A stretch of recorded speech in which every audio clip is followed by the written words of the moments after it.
नमस्कार, सुप्रभात. मी रुशाली यादव सारंग. या बुलेटिनमध्ये आपण बातम्या विस्ताराने पाहणार आहोत. संतोष देशमुख हत्येप्रकरणी परभणीमध्ये सर्वपक्षीय मोर्चा आज निघतोय. हा मुक मोर्चा आहे. मनोज जरांगे, बजरंग सोनवणे, सुरेश धस, संदीप क्षीरसागर यावेळेला उपस्थित असतील. आरोपींना अटक करून कठोर शिक्षा देण्याची मागणी केली जाते.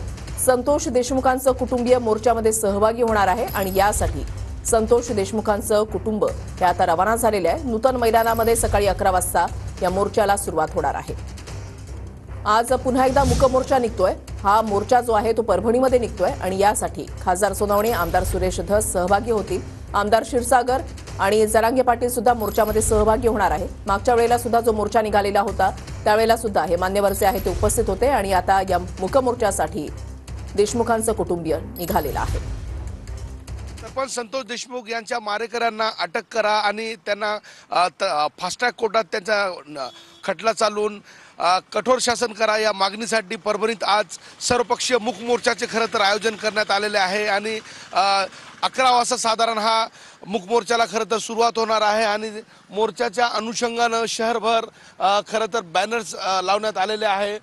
मूक मोर्चा न्याय झालाच पाहिजे अशा आशयाचे बॅनर खरं तर लावण्यात आलेले आहे.